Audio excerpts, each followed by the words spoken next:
বন্ধুরা কালকে কিন্তু মুম্বাই ভার্সেস আমাদের কলকাতার খেলা হয়েছিল, সেখানে কিন্তু বিধ্বংসী একটা আমি বলেছিলাম যে ম্যাচ হতে চলেছে, আর সেটাই কিন্তু ম্যাচটা হলো।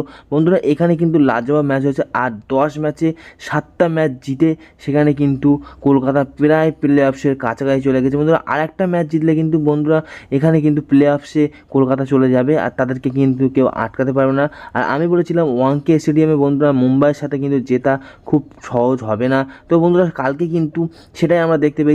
100 টার্গেট দিয়েছিল, আর সেখানে কিন্তু বিধ্বংসী ব্যাটসম্যানরা কিন্তু খুব ভালো ব্যাট করতে পারেনি প্রথমের দিকে, বাট সেখানে কিন্তু আমাদের ভেঙ্কটেশ আয়ার আর এখানে মনীষ পান্ডে কিন্তু একটা বিরাট বড় পার্টনারশিপ করে কিন্তু রানটাকে অনেকটা এগিয়ে নিয়ে গিয়েছিলো। আর মনীষ পান্ডেকে সুযোগ দেওয়ার জন্য অবশ্যই কেকেআর ধন্যবাদ জানাই আমরা, কারণ মনীষ পান্ডে একটা বিরাট বড় প্লেয়ার, আর সেকে কিন্তু ফার্স্ট ম্যাচে চান্স দেওয়ার সাথে সাথে সে কিন্তু দেখিয়ে দিয়েছে। আর মনীষ পান্ডের জন্য অবশ্যই যারা যারা এখনও পর্যন্ত কমেন্ট বক্সে কমেন্ট করে অবশ্যই কমেন্ট করতে ভুলবে না।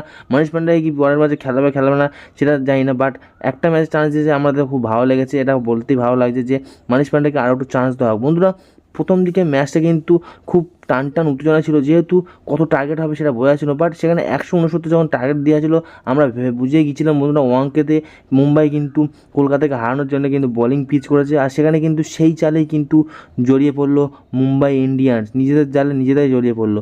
বন্ধুরা এখানে কিন্তু কলকাতার কিন্তু বোলাররাও কিন্তু ফর্মে চলে আসলো হঠাৎ করে, আর সেখানে কিন্তু বোলাররা খুব দারুণ পারফরমেন্স করছিল সারি স্টার্ক বাদে, বাট লাস্টের দিকে স্টার্কও জ্বলে উঠেছিল। সেখানে কিন্তু 4টে উইকেট নিয়েছে, 33 রান দিয়ে অল আউট করে দিয়েছে মুম্বাই ইন্ডিয়ান্সকে, আর সেটা কিন্তু দারুণ পারফরমেন্স করেছিল বোলাররা ব্যাটসম্যানরা সবাই কিন্তু কেকেআররা ভালো খেলেছে।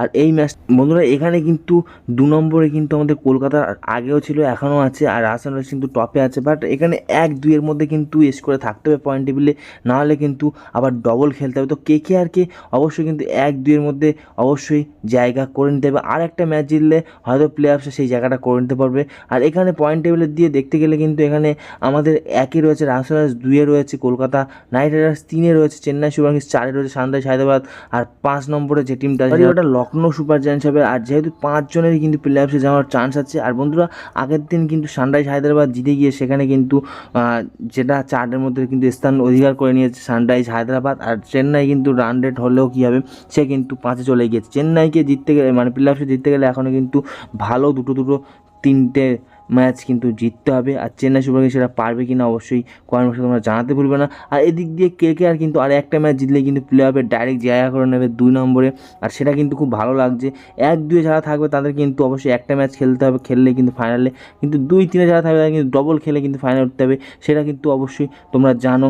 বন্ধুরা আজকে ভিডিওতে এখানে শেষ করলাম, নেক্সট দিন দেখাবে একটা নতুন একটা ভিডিও। তোমরা ভালো থাকো, আর কমেন্ট বক্সে জানাতে 1-2 দেখা আছে তারা নতুন ভিডিওতে, তারা বাই বাই।